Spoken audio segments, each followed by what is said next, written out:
एक रात अचानक आपके शहर में गोलियों की आवाज सुनाई दी। Keep moving, go, go! Get out of my way! लोग मारे जा रहे हों, Keep your hands where I can see them. Turn around and face the wall. घर जल रहे हों और किसी को ये ना पता हो कि अगली सुबह कश्मीर भारत का हिस्सा होगा या नहीं। 1947 में कश्मीर के साथ कुछ ऐसा ही हुआ था।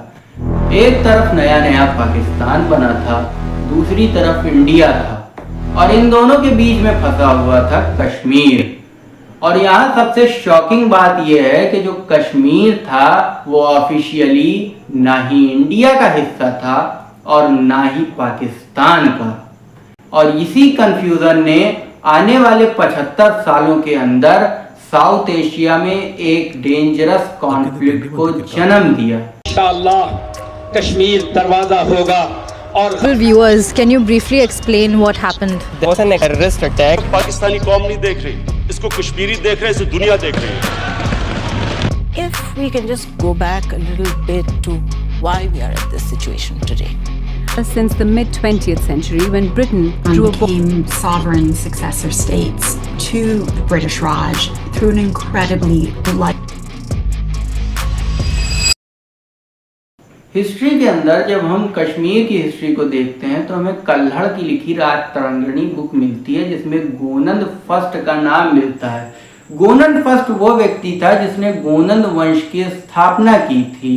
इसके बारे में कई स्टोरीज भी मिलती हैं जिनमें एक फेमस स्टोरी ये है कि जो गोनंद था ये जरासंध का सहायक था, उनकी हेल्प किया करता था और ये जरासंध वही व्यक्ति था जिसका युद्ध हुआ था श्री कृष्ण के साथ। और इसी युद्ध, इसी संघर्ष के बीच में ये जो गोनंद था वो मारा जाता है।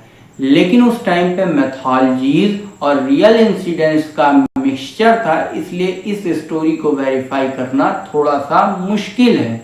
अब जो है ये जो गोनंद फर्स्ट था, गोनंद डायनेस्टी जो है धीमे धीमे इसके बाद कमजोर पड़ने लगी और कई सारे राजवंश आते गए और टाइम पीरियड आया 3 BC।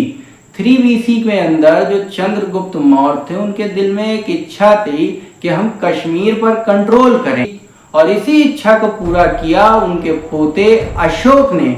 इस टारगेट को अचीव करने के लिए अशोक ने पॉलिटिकल और आर्मी एग्जीक्यूशन का सहारा लिया। लेकिन वो कहते हैं ना कि हर पावरफुल व्यक्ति के बाद उसका राजवंश और उसका वंश धीमे धीमे कमजोर पड़ता है।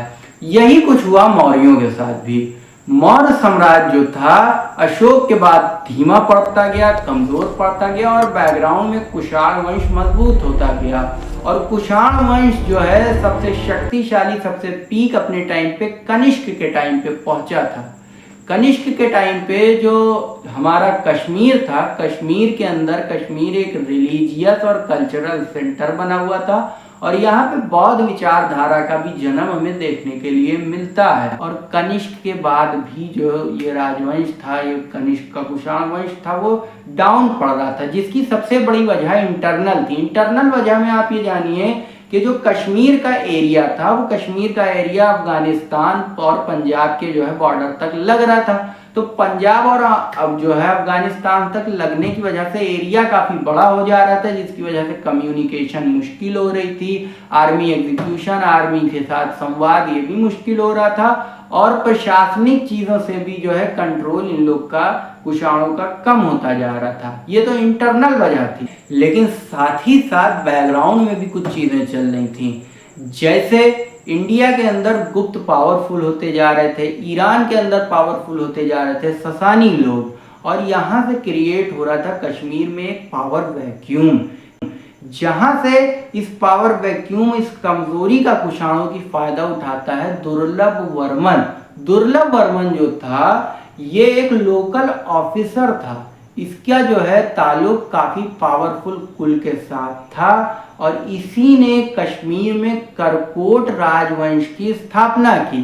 करकोट राजवंश बहुत ज्यादा पावरफुल वंश नहीं था, इसका कई सारी चीज़ों के साथ जो है संघर्ष वहाँ पे चला करता था, और इनका संघर्ष चल रहा था उत्पलों के साथ। उत्पल के राजा थे अवंती वर्मन, जिन्होंने करकोट को एलिमिनेट करके उत्पल वंश की स्थापना की। अवंती वर्मन ने सबसे पहला काम यह किया कि कश्मीर में अपने नाम से एक शहर बसाया, अवंतीपुर। इसके अलावा कश्मीर में मंदिर भी बनवाए, और टाइम पीरियड कश्मीर की हिस्ट्री में आता है 11 AD, जिसे कश्मीर की हिस्ट्री का सबसे अनस्टेबल टाइम पीरियड माना जाता है। इस टाइम पे एक लेडी रूलर जो है कश्मीर के अंदर आती हैं, जो फिजिकली काफ़ी डिसेबल होती हैं। उनका नाम था क्वीन जिद्दा।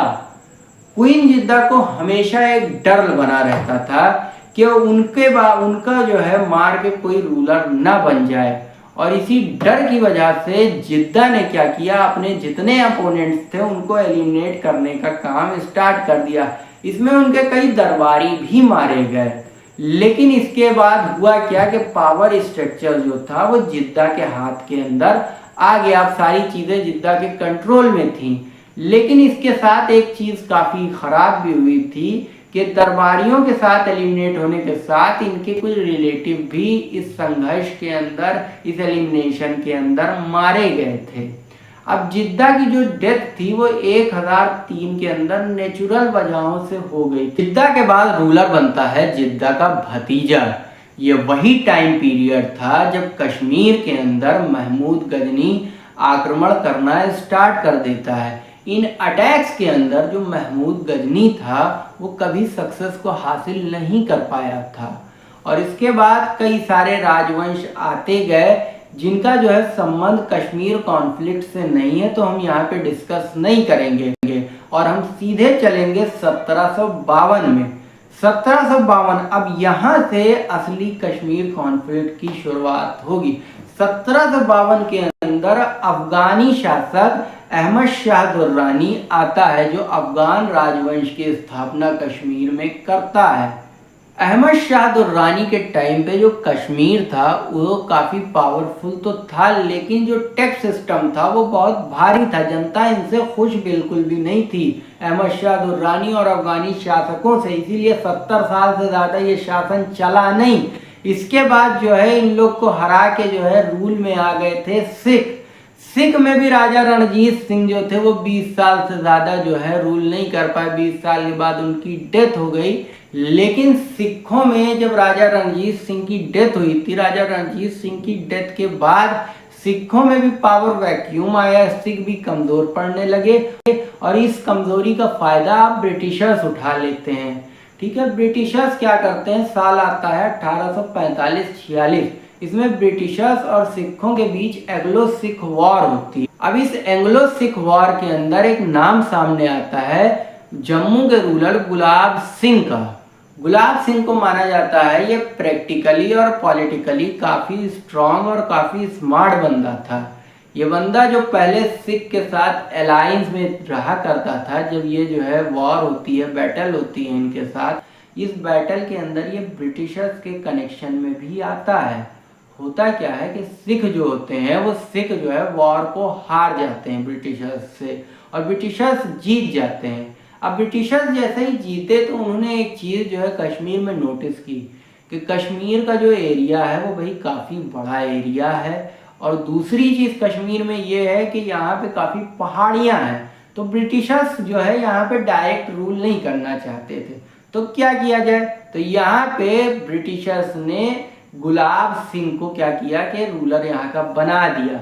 अब ऐसा नहीं है कि गुलाब सिंह को जो रूलर बनाया था जो है ब्रिटिशर्स ने, वो फ्री में बना दिया, क्योंकि अंग्रेज फ्री में कुछ नहीं करते थे। इन्होंने उस टाइम की जो करेंसी चलती होगी वो करेंसी में 75 लाख रुपए जो है गुलाब सिंह से लिए थे उनको राजा बनाने के लिए। लेकिन अभी ये जो गुलाब सिंह थे, ये गुलाब सिंह ऑफिशियली वहाँ के राजा जो है नहीं माने गए थे।